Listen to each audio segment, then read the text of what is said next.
Alongside the dockyards of the port of Manila, a sprawling city of slums feeds on the proceeds of trash.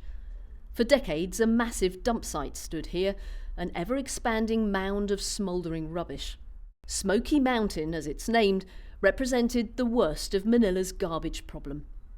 The dump became home to some 30,000 people, mostly impoverished villagers from the countryside. Leticia Reyes came to Smokey Mountain when she was 14. Instead of going to school, she spent her days scouring for food. When I got to Smokey Mountain, there were a lot of worms, and once you entered, it was all muddy up to your knees.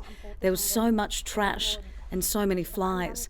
Today, what remains of Smokey Mountain is a shrub-coated tiered cake of compost. Most of the dump site was cleared to make way for permanent housing. The scenes of urban squalor and misery have become a thing of the past. Despite the improved conditions, thousands of families still struggle to make a living here.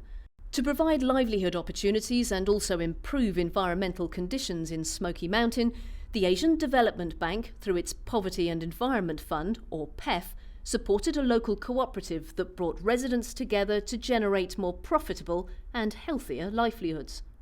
This aid came in the form of a grant to an NGO, Sustainable Project Management, which steered the then failing cooperative in a new direction focused more on profits and enterprise. Recycling was an obvious choice for the cooperative's first endeavour, as it was the business that residents knew best. With assistance from the PEF project from 2005 to 2007, the cooperative built a materials recovery facility, which now provides full-time work for 20 employees. I am a team leader of the sorters. All the sorted trash is weighed and then eventually we share the amount. When there is a lot of trash coming in, we can earn up to $105 every 2 weeks. The cooperative has gone on to become a successful manager of many micro-enterprises in the community, including a laundromat, masonry services and handicrafts.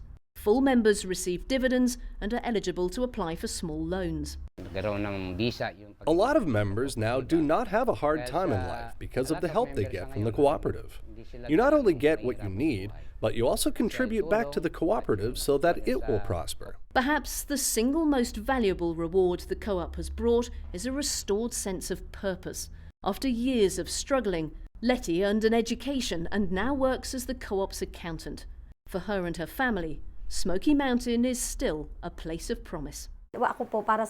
For me, I don't really want for us to just leave this place. All I want is for them to have a decent livelihood. I am proud that I live here in Smokey Mountain.